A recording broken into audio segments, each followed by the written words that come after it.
Hello there, I'm Nadia Azmi and this is Nightline. Here are the top stories. Malaysia to host inaugural ASEAN GCC summit next month. And large-scale cleanup underway following gas pipeline explosion in Putra Heights.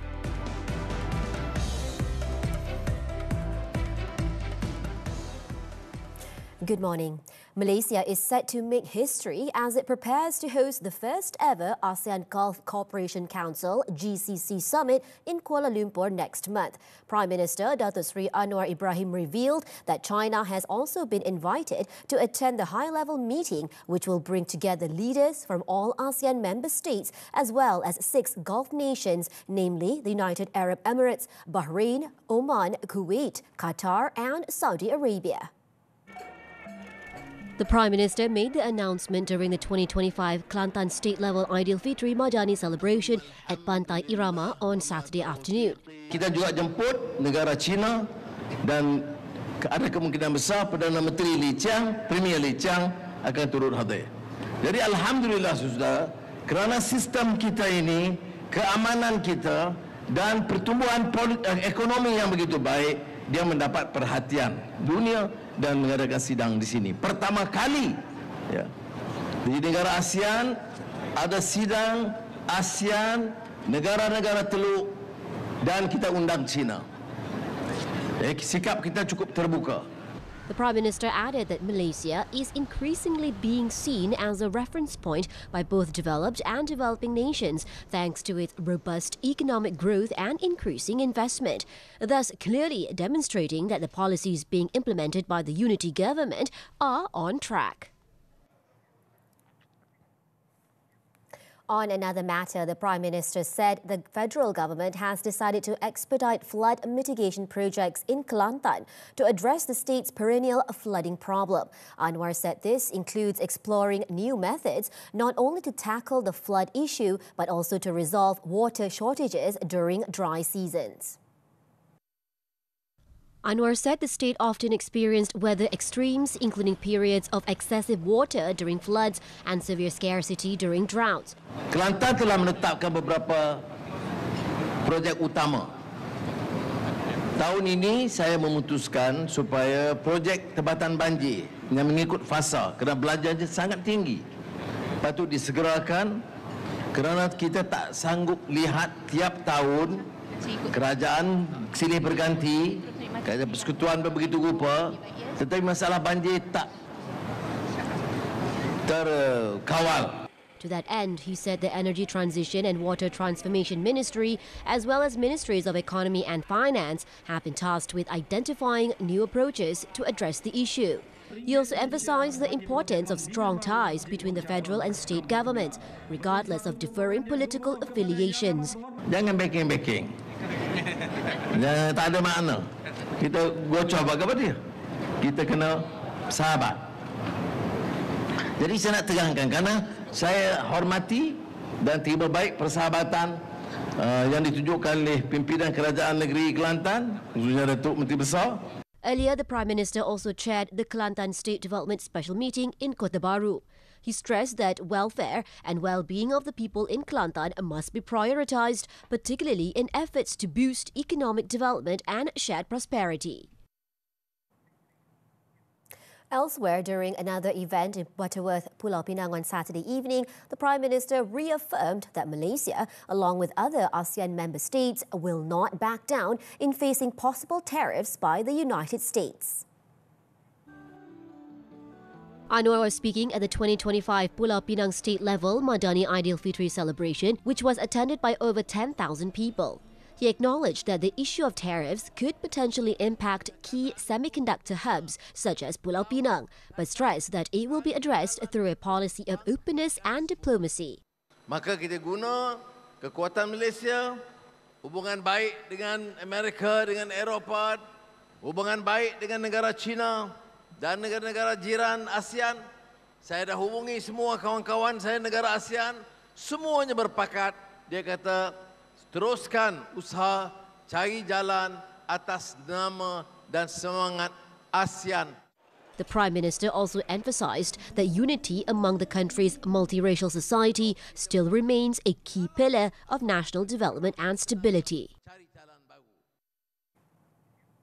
More than 4,000 personnel from various government agencies and volunteer organizations have been mobilized for a large-scale cleanup operation following the recent gas pipeline explosion and fire in Putra Heights, Subang Jaya. Nearly 500 homes were either destroyed or damaged in the blaze last week, which broke out on the second day of Shawwal.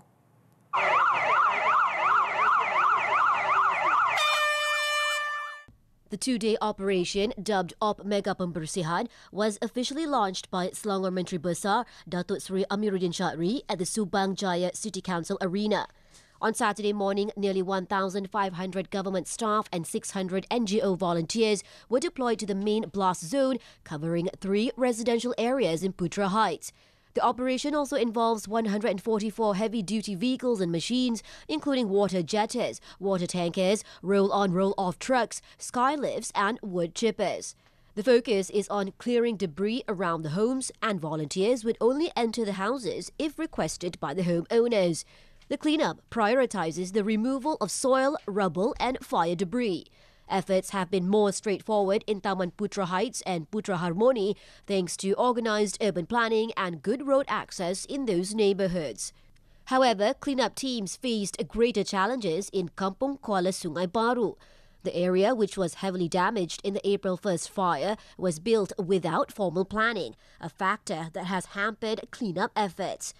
Tapi berbanding dengan di Kampung Kuala Sungai Baru, ia dibangunkan sendiri selama beberapa tahun dengan mungkin kurang tersusun dan kurang perancangan. Jadi kesannya juga turut buruk ataupun kesannya juga lebih parah.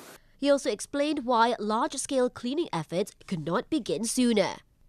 Dan juga kesan keselamatannya juga parah. Kenapa tak masuk? Sebab kita hanya dapat kebenaran polis pertengahan minggu ini ataupun awal minggu lepas minggu ini. Jadi sebab itu kita nak percepatkan. Bila kita kata ni, kita laksanakanlah proses gotong royong ataupun operasi besar-besaran. Cleanup efforts in Kampung Kuala Sungai Baru are expected to take longer than in other affected zones despite the higher manpower allocation. The Ayer Kuning state by-election will see a 3-cornered fight between the candidates from Barisan Nasional BN, Perikatan Nasional PN and Parti Sosialis Malaysia PSM. The list of candidates was announced after the nomination process closed at 10 a.m. With this, the Ayer Kuning by-election will take place on April 26, with early voting set for April 22nd.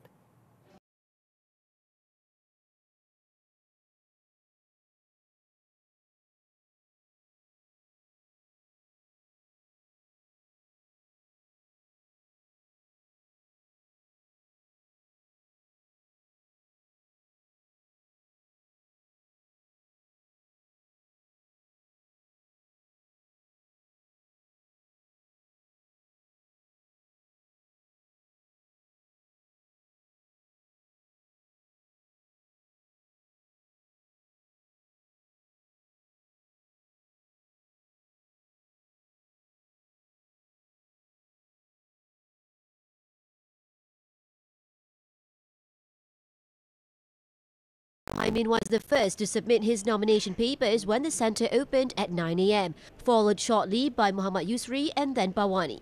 The official list of candidates was announced at 10:23 a.m. by returning officer Ahmad Redauddin Ahmad Shokori. This kicks off a 14-day campaign period for all 3 candidates who will be vying for the support of more than 31,000 registered voters in Ayer Kuning. The by-election is being held following the death of incumbent Isham Shahrudin due to a heart attack in February. Meanwhile, all 3 candidates contesting the Ayer Kuning state by-election have shared the priorities they hope to bring to the table if elected. Barisan Nasional's Muhammad Yusri said he is committed to continuing the legacy of the late Assemblyman Isham Shahrudin, particularly in the field of education. Ya, kita akan meneruskan usaha-usaha khususnya apa yang telah dirancangkan oleh Allahyarham Tuan Haji Isham dalam aspek pendidikan lah. Pendidikan akan menjadi teras utama dalam membangunkan masyarakat yang berpelajaran dan berkualiti insyaAllah. Meanwhile, Perikatan Nasional's candidate is calling for a respectful and compassionate campaign. Saya mengharapkan kempen yang baik, kempen yang datang daripada hati, kempen yang mesra warga rakyat, kempen yang penuh dengan kasih sayang. As for PSM's candidate KS Bawani, she urged for the by-election to stay clear of racial narratives. Tidak perlu ada isu perkauman. Kita nampak kedua-dua calon yang adalah ustaz dan kita tengok kita tidak mahu dipermainkan dengan isu permainan. Isu rakyat perlu pentinglah. BN Chairman Datuk Seri Ahmad Zahid Hamidi said he is confident that the strength of the party's election machinery, combined with the government's development plans for Air Kuning, will deliver the desired outcome come polling day on April 26.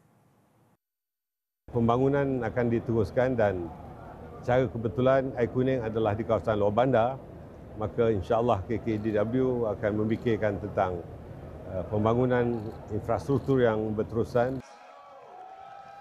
Ahmad Zahid added that BN's campaign strategy this time around will emphasize close engagement with voters rather than relying on large-scale political rallies. He also expressed confidence in BN's ability to win voters' support by addressing issues on the ground. Malaysia will continue providing humanitarian aid to Myanmar by setting up a field hospital in the country, which was struck by an earthquake on March 28th. Foreign Minister Datuk Seri Muhammad Hassan said that 84 hospitals in Myanmar had collapsed, and currently there is an urgent need for mobile operating theatres and medical specialists. According to Muhammad, the initiative was approved by Prime Minister Datuk Seri Anwar Ibrahim during a cabinet meeting last week.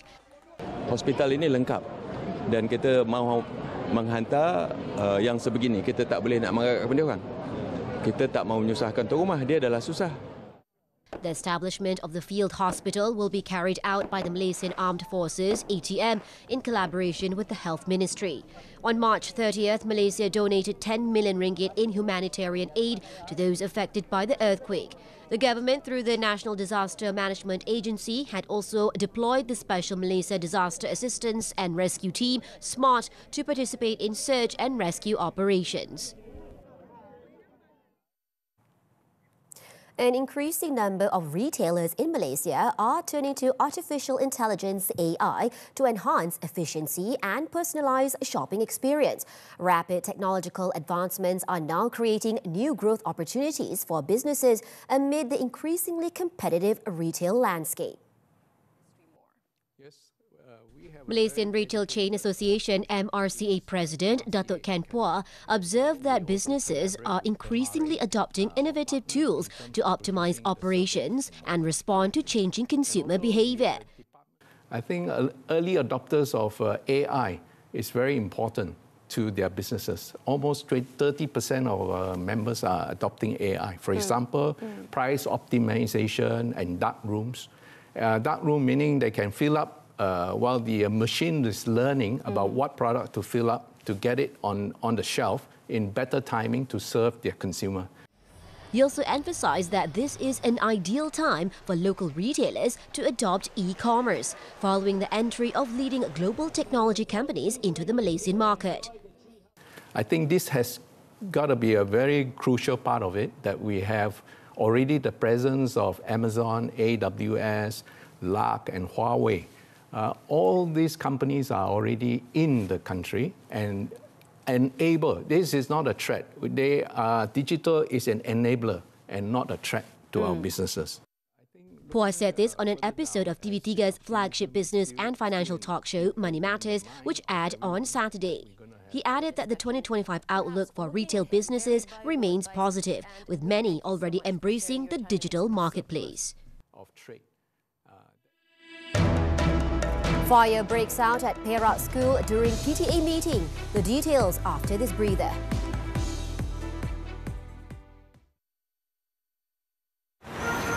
Sayang, gambar kita kat papan iklan.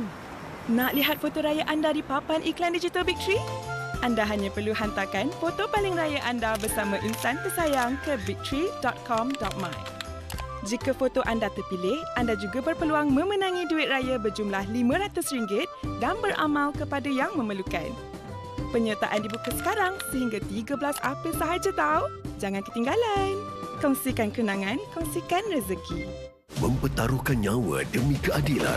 Setiap langkah penyamaran penuh risiko. Ini bukan tugas mudah tau. Orang kita pun masih tengah buat uncover. Yang penting misi ini mesti berjaya walau dalam keadaan apa sekalipun. Unit Gerak Khas kini kembali dengan misi yang lebih mencabar. Siapa yang jadi hantu polis? Siapa yang pecah rahsia ni? Kita belum boleh buat apa-apa tanggapan. Gerak Khas Undercover setiap Ahad 11.30 pagi di TV3 dan stream sekarang melalui Tonton. Perayaan, tekanan dalam kegembiraan. Ya dulu dia seronok, sekarang dah macam tak ada perasaan. Pasal apa? Mungkin sebab itulah trauma ke, kecewa ke. Soal jodoh, kerjaya dan zuriat antara yang sering dipersoalkan. Saya suka bergurau.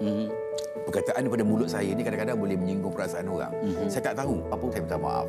Raya dan tekanan, bagaimana untuk atasinya? Kami bincangkan dalam Hello Doktor, Ahad 5.30 petang di TV3 dan stream juga melalui Tonton. Doktor pun cakap dia ada masalah macam emosi dia memang tak stabil. Dia bagi ubat, dia juga lah ubat penenang kan.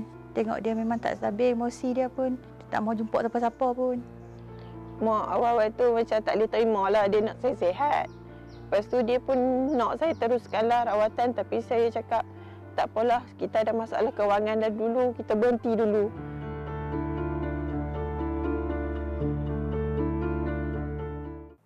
Welcome back.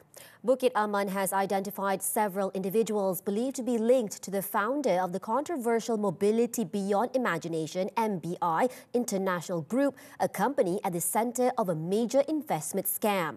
Inspector General Police Tan Sri Razaruddin Hussein said the individuals were identified following investigations into 8 suspects, including 4 who carry the Datuk title, who were arrested recently under Op Northern Star. Based on newly uncovered evidence, police believe more individuals are connected to the so-called MBI investment scam, suspected of operating as a Ponzi scheme based in a neighbouring country. Some of the suspects are still believed to be in Malaysia and are actively running various businesses.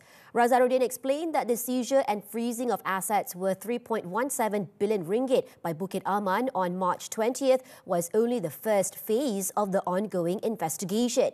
As reported by TV3 on Friday, more than 600 bank accounts have been frozen and assets seized, including high-end properties, luxury vehicles and jewellery following the major crackdown.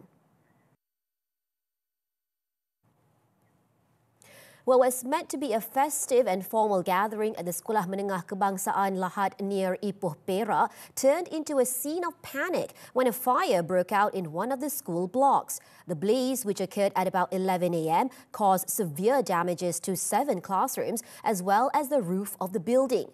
At the time of the incident, several events were taking place simultaneously, including the school's annual Parent-Teacher Association meeting, a Form 5 pledge ceremony and a Hari Raya festive luncheon. According to the Perak Fire and Rescue Department, the fire involved the upper floor of the school block. Firefighters from Pasir Puteh, Batu Kajah and Simpang Pulai stations were deployed to the scene, assisted by volunteer firefighters. Initial estimates suggest that about 30% of the school block was damaged, while no injuries were reported. In Pahang, police are investigating viral claims on social media that a pair of twin babies were abducted by a fake doctor at Kuala Lumpur's hospital as a possible case of defamation. District Police Chief Superintendent Ismail Man said a police report was lodged by the State Health Department, JKNP, denying that any such incident had occurred.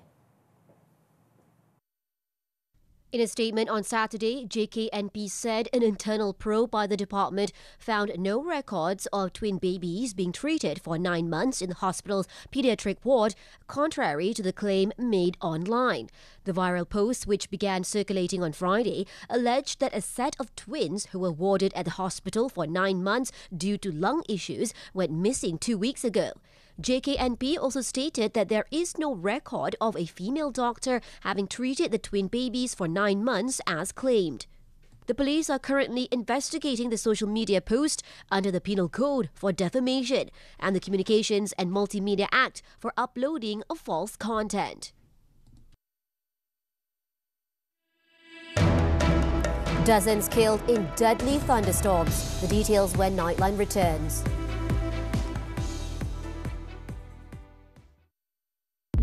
Syawal masih berbaki, kemeriahannya terus dirasai. Memang tak disangka sebenarnya sebab saya perlu bertanding dengan 14 ekor kucing female untuk rebut title world winner tu.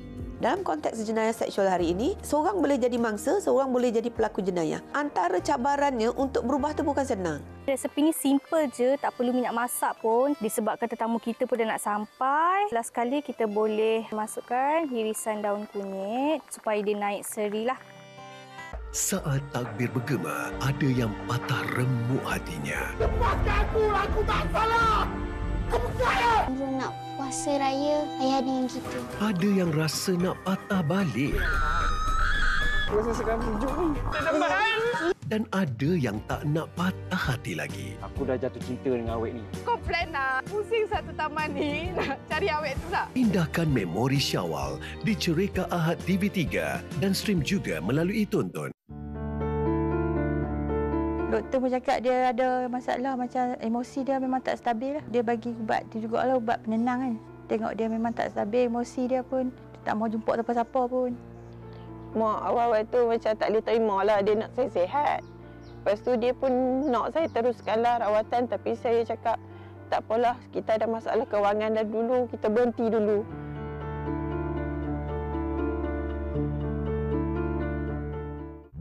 Lambakan tembikai di pasaran 99 sen sekilo. Apakah puncanya? Luka akibat melecur, ketahui komplikasi dan juga cara rawatannya. Jangkitan HIV di kalangan remaja semakin meningkat. Antara puncanya, hubungan songsang.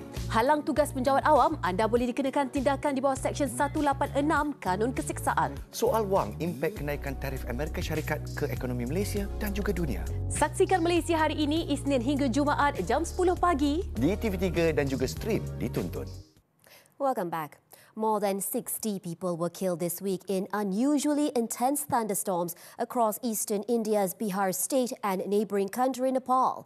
Bihar disaster authorities on Saturday said at least 61 people had died in strong thunder and lightning storms on Thursday and Friday, while 8 more people were killed in Nepal on Wednesday and Thursday. And according to the Indian Meteorological Department, heavy rain is also forecasted to hit Bihar again on Saturday. On top of flash floods and lightning killing thousands of people each year, scientists also warn that rising global temperatures are unleashing a cascade of extreme weather events. Last year, experts warned that climate change was fueling deadly lightning strikes in India, killing nearly 1,900 people a year in the world's most populous country.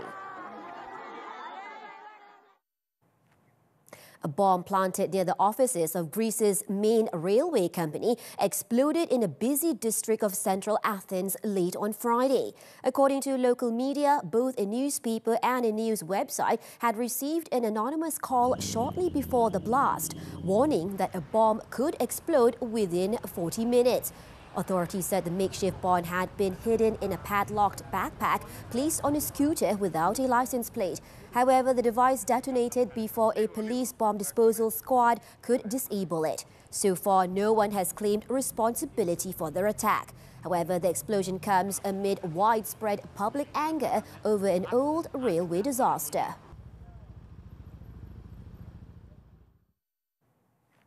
The Trump administration conducted high-stake talks with Iran in Oman on Saturday as it seeks to block Tehran's path to a nuclear weapon amid threats of U.S. military action. The indirect negotiations began at 3:20 p.m. local time in Muscat and are being conducted through indirect channels with Iranian and American delegations stationed in separate halls. The physical separation of the delegations underscores the delicate nature of the discussions, with Iranian officials emphasizing the talks are strictly indirect, focused solely on the nuclear issue. However, the two sides have also agreed to hold more discussions next week. Over in the US, the Trump administration has exempted smartphones, computers and other electronics from its sweeping reciprocal tariffs. The exemptions published late on Friday will now cover various electronic goods, including smartphones entering the US from China. The step would lessen the cost effect on US consumers, as electronic components such as iPhones are mainly imported from China. Meanwhile, semiconductors are also excluded from a baseline 10% tariff on most US trading partners.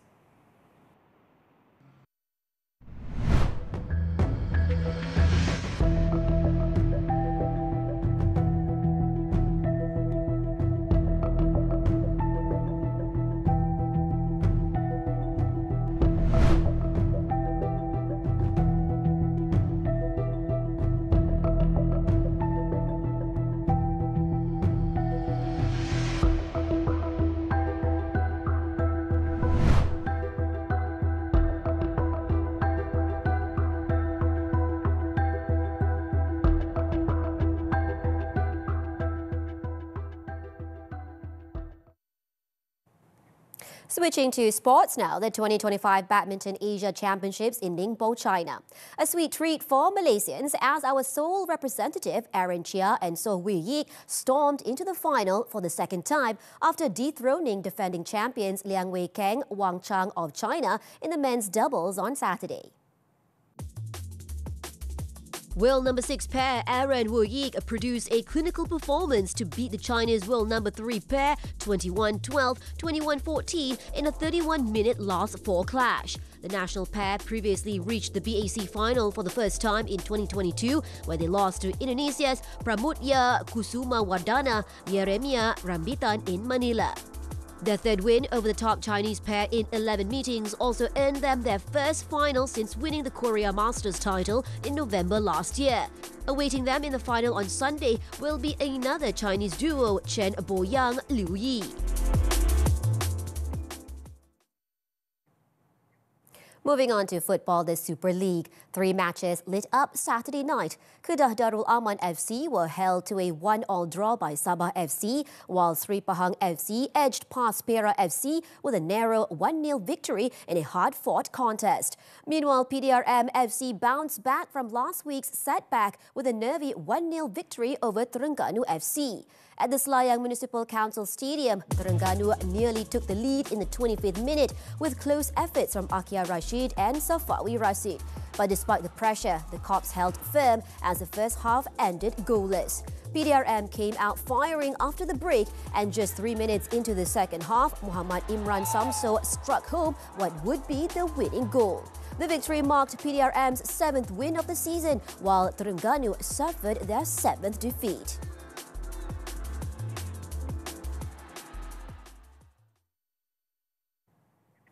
Tennis now, the 2025 Monte Carlo Masters. Carlos Alcaraz huffed and puffed into the Masters semi-finals with a hard-fought victory against Arthur Fils. Alcaraz remained inconsistent throughout after losing the opening set and dropped his serve once again in the third game of the decider.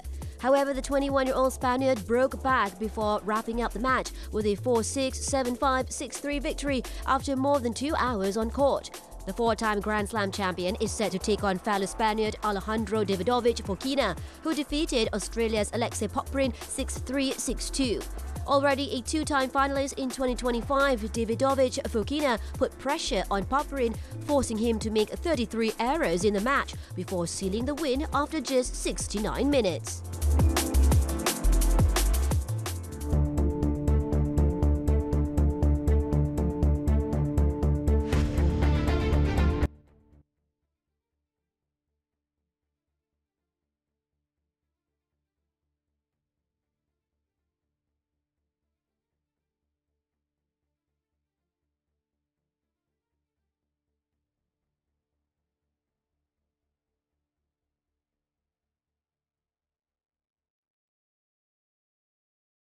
And that concludes Nightline this time around. Before we leave, let's take a look as Bahrain International Airport unveiled a stained glass art installation which consists of 127 panels and took over 2.5 years to craft. With that, I'm Nadia Azmi. Thank you for watching and stay safe.